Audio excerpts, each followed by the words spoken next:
Bum bum ba-dum bum ba-dum bum bum ba-dum bum bum ba-da-dum bum ba-dum bum ba-dum bum bum ba-dum bum bum. Welcome to Everyday Musicality, the podcast in which we discuss all things related to Gordon's music learning theory and how it can help unlock the inner musician that lives inside of all of us.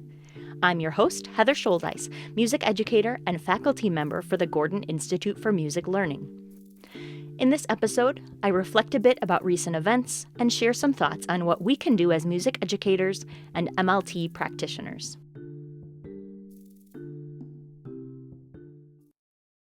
Hello and welcome to the Everyday Musicality podcast. Okay, so I said I was going on hiatus until my book is finished, but some things can't wait.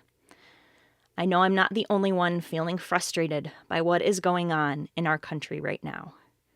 It has been 2 weeks now since George Floyd was killed. The 4 officers have been arrested and charged. But no amount of time can undo the injustice of his death and the deaths of so many other Black Americans. We have to take action and take a stand against racism in any way we can. It is easy to feel like we cannot possibly make a difference, that we do not have the capability to fight racism in this country because it's just too big. But the truth is that we all have the ability to do something, to use whatever platform we have to speak out and fight for justice. I have the platform of this podcast. It would be easy for me to say, this is an MLT podcast, and that has nothing to do with race. But the truth is that the mission of this podcast is to help more music educators to understand and use the principles of MLT in order to provide positive musical experiences for students that will empower them to use musicking as a unique means of expression so that they can live fuller and richer lives as human beings. And the fact of the matter is that our Black students are simply not able to live their fullest, richest lives as human beings in this country due to systemic racism. And we have to change that. It is our duty as educators to acknowledge any and all instances of racism, both overt and subtle, and to work for change in our country. Now, I don't claim to have all the answers. I am not anywhere near an expert on this issue. I may make mistakes in this episode. I may misspeak. I may inadvertently say something offensive, but that's a risk I'm willing to take. We cannot stay silent for fear of being uncomfortable. It is only by sitting with that discomfort and working through it that we can move towards something better. So if I do misspeak in this episode, I trust you all to call me out on it. Please email me at everydaymusicality@gmail.com and let me know so that I can do better. In the meantime, please know that I come to this conversation with an open heart and a desire to learn and to do better for our students and our citizens. The first thing we can do as educators, which is simultaneously the easiest thing and the hardest thing, is to look for and acknowledge our own biases. Even if we don't change the content we teach or the way we teach it, we can work to heighten our awareness of how we treat our students. Do we provide equal respect and equal opportunity to students of all races? Now, on the surface, it's easy to say, of course, I don't see color. I treat all my students the same. But we have to dig deeper and look beyond the surface because the truth is that while overt racism is generally regarded as wrong and something that we shouldn't do, there are many more subtle and insidious ways that race can influence how we perceive others. I recently shared a study that illustrated this on my music education research blog called Research to Real Life.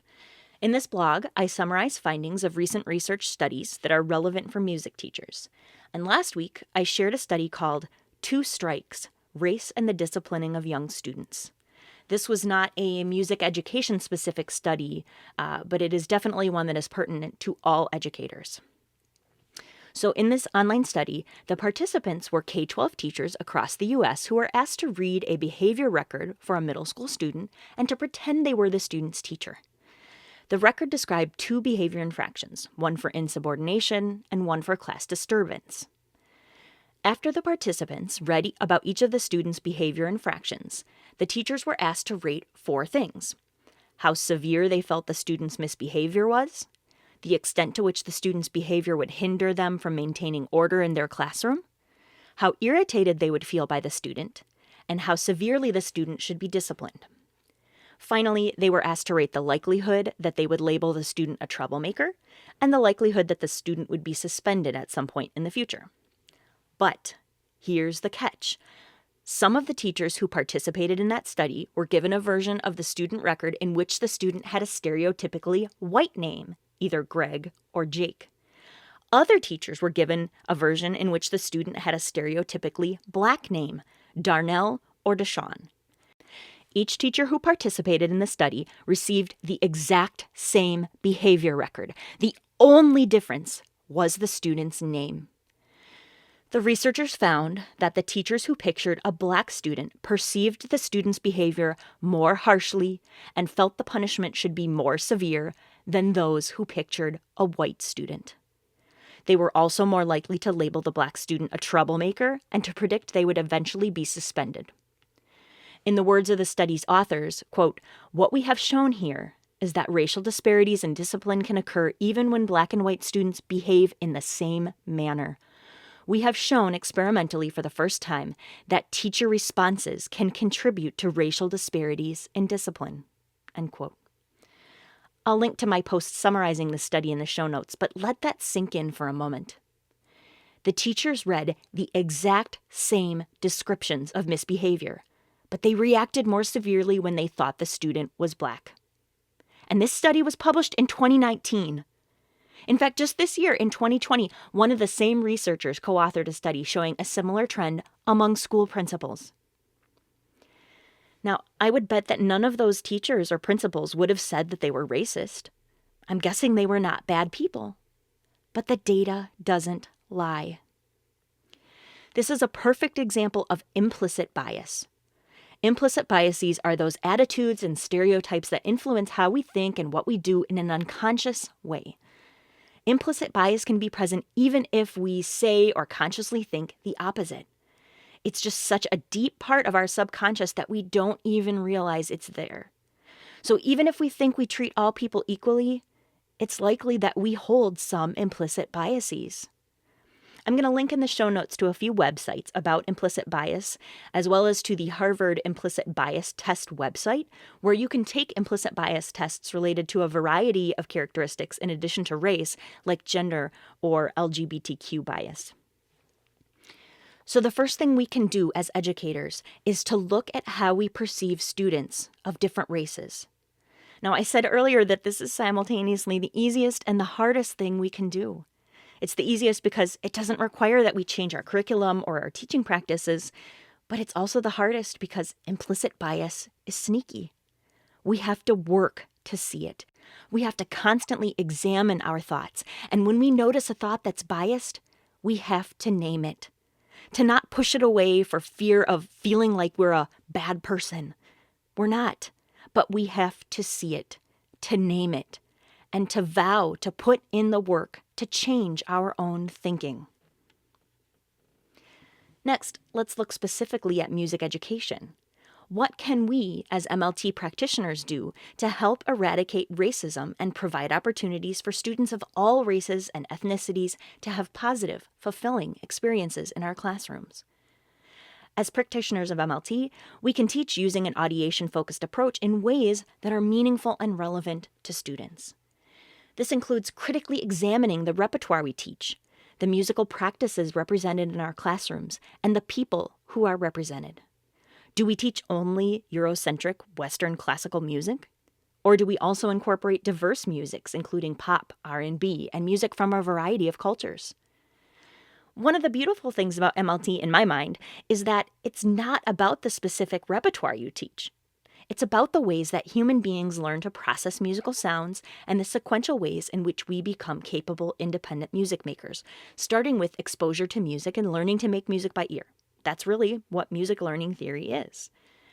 The big picture ideas of MLT can help guide students' tonal and rhythmic audiation and musical skill development using whatever repertoire we choose.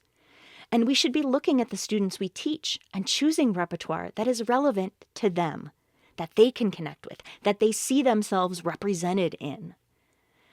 As Layla Saad, author of the book Me and White Supremacy, says, quote, "The idea of whiteness being of higher rank, quality, or importance begins before you are even consciously aware of it," end quote. We need to examine all materials and images in our classrooms to ensure that we are not inadvertently sending white supremacist messages, that each and every student sees themselves represented. Even if we teach in a completely white school, we need to have diverse representation. When we show only whiteness, children pick up on that and infer the message that white people are the only ones of value. Do we only teach about white composers and white musicians? If we use picture books, do they show diverse characters or only white characters? When we do choose repertoire, we can be more culturally sensitive and avoid using songs with racist origins. In the last few years, I have learned so much from sources like Decolonizing the Music Room, how so many songs that we have regarded as just traditional American music actually have roots in minstrelsy. Once I learned that songs like Polly Doodle and Camptown Races were written specifically to make fun of Black people, I could not in good conscience continue using those songs. It doesn't matter if my students don't know the full story, if they don't know where those songs came from, because I know, and I refuse to be complicit. Even if I have to write my own tunes to teach with, I refuse to use those songs. If you don't know what I'm talking about, Decolonizing the Music Room is a fantastic Facebook page and has started a great website as well, both of which I will link to in the show notes. I'll also link to a webinar that several of the founding members of the Decolonizing the Music Room Facebook group recently presented through the National Association for Music Education. Another thing we can do as music educators is to have conversations with our students about race. Now, I'm going to be honest. When I was teaching kids, which it's been 10 years now since I was teaching kids full time, I used to think, I'm a music teacher. It's my job to teach music, not to sit around and talk about stuff.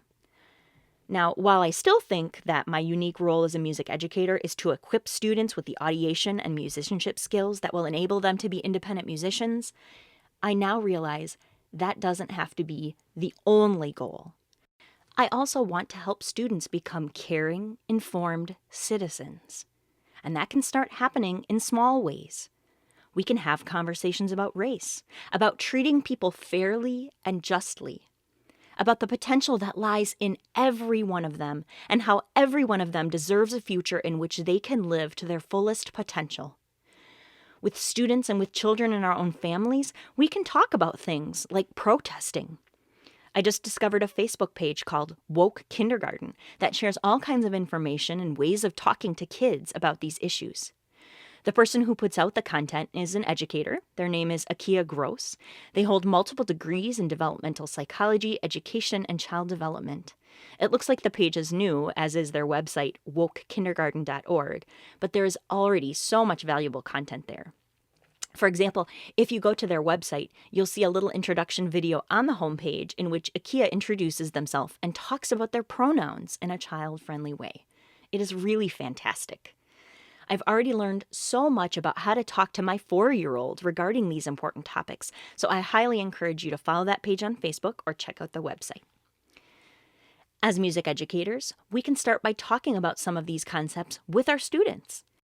We could teach about protest music, taking a stand for something, using music as a vehicle.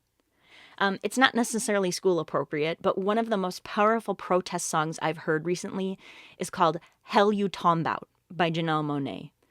The verses say the names of African American people who have died as a result of racial violence.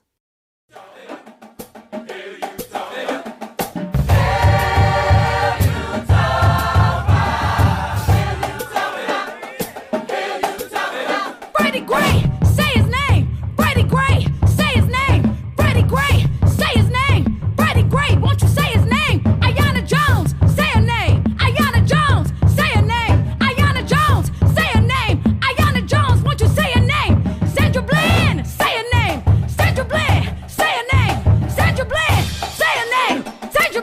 Won't you say your name? Say your name. Say your name. Say your name. Say your name. Say your name. Say your name. Say your name. Won't you say your name?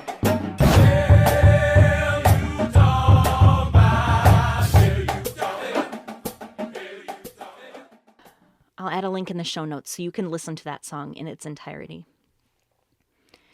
After sharing examples of protest music, most likely ones that are a bit more school appropriate, we could use songwriting as a vehicle for expressing feelings and frustration about issues in our students' lives. A fabulous MLT educator who teaches in New York City, her name is Sadie Pincus, shared with me a song that her students created after a conversation they had about how immigrants are being treated in this country. The first time I watched Sadie's video of her students performing their song, I couldn't help but tear up. Here's a short clip of the audio.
I'll link to Sadie's concert video in the show notes.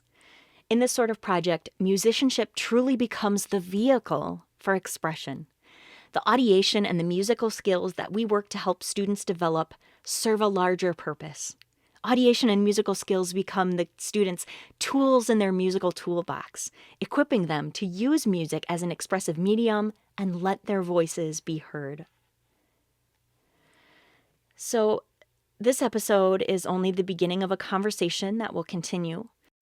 I'm planning on having Sadie on the podcast to talk about how she facilitated her students' composing of that song in a future episode. I'm currently serving as the immediate past president of the Gordon Institute for Music Learning, commonly referred to as GIML, and the board members just met on Saturday as part of our ongoing strategic planning process. And we talked at length about how GIML can make positive changes in relation to race and social justice. Much of this work will take time. In the immediate future, GIML members can expect the next e-blast, the monthly newsletter, to be devoted to this topic. If you're not already a member of the MLT Classroom Music Teachers group on Facebook, I highly encourage you to join. There was some good conversation related to these issues in a recent post, and if you're interested, you can join a group of music teachers working on anti-racism. In the show notes, I'll also link to some other resources. One is a fantastic podcast called The Score, an urban music education podcast. In The Score, they reflected on recent events in their last episode, so I highly encourage you to give that a listen. I'll also link to a few books that are specifically related to music education. One is called Music Education for Social Change, written by Juliette Hess, which I just got my copy of, and it looks fantastic. Another is called Marginalized Voices in Music Education, edited by Brent Talbot, which is a collection of different chapters focused on various marginalized populations in American music education. Finally, I'll link to a Google Doc of anti-racist resources so we can all start digging in and doing the work. In the meantime, if you have questions, comments, or suggestions, please get in touch. You can email me or send me a voice memo at everydaymusicality@gmail.com. I would love to hear from you. Thanks for listening, and let's keep musicking every day. In addition, let's start fighting and keep fighting and not stop until we can truly say Black Lives Matter.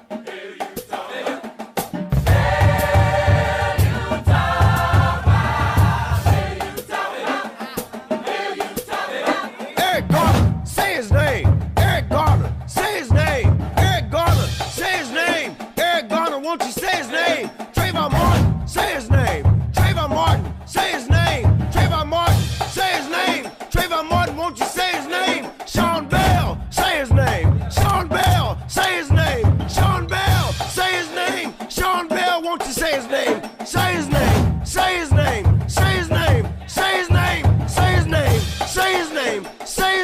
Won't you say his name?